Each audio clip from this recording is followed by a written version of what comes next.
All right, you guys, this is the posterized assignment. So here is Photoshop. I'm going to open a 8 by 10 or 10 by 8 document. So because my resource is wider than it is taller, I'm going to choose 10 by 8. And then the name of this assignment will be called your last name dash posterize. And then make sure the measurements, units of measurements are in inches. Resolution is at 300 and hit create.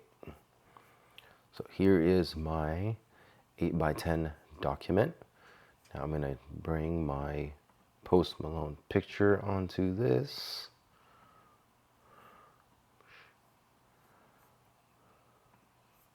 And there it is. There's my resource. Just going to place this on there. For some of you that are still wondering about your layers and issues and not being able to edit, look at your layers and look at the icon on there. And if it has your image and this little weird paper folded icon on the bottom right hand of it, that just means that that layer is a smart object.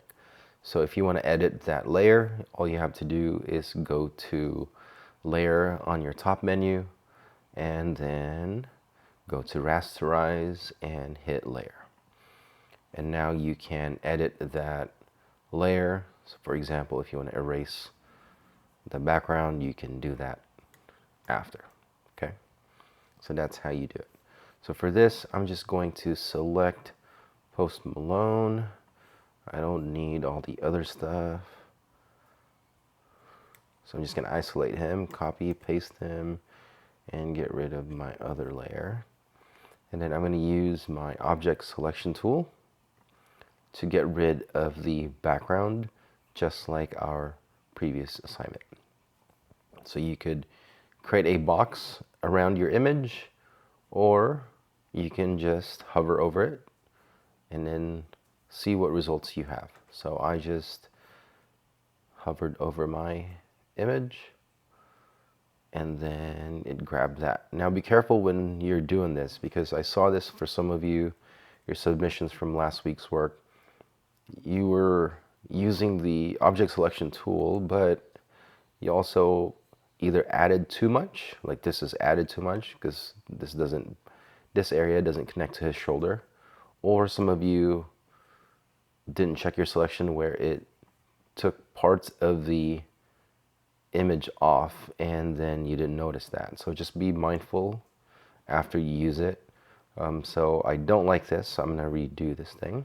So I'm going to go to select, deselect, and then I'm just going to try this thing. Oops. I'm just going to try this by just hovering over the image and clicking on it and see what that yields me. That seems pretty good. And then just looking at here, I noticed he's got his little brooch that's not selected. So I'm going to press Shift. If you press Shift while you're still on your object selection tool, you can add a selection. So I'm just going to add this part to it. Just clicking once. And then hopefully that should have added it. So that added most of it.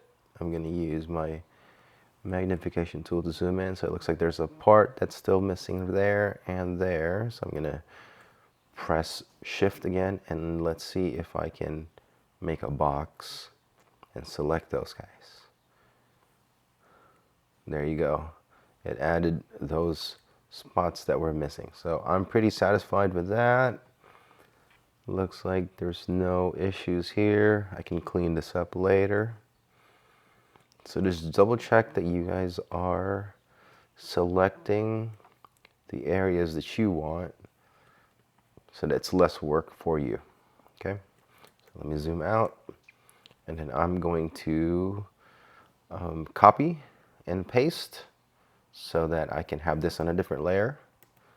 Okay, so that's one way of doing that. The other way is you could, while you're here, you can delete. So press delete on your keyboard, But if you delete that, you're deleting your selection. So to prevent that, you're going to go to select on your top menu and inverse. And what that does is that it inverts your selection. So instead of deleting Post Malone, you're going to end up deleting everything else. So select and inverse, and then press delete, and then there you go. And then you just go to select and deselect, or Command D when you're done, and your selection should be right there. Okay. If you turn off your background layer, everything should be a checkerboard pattern. So that's that right there.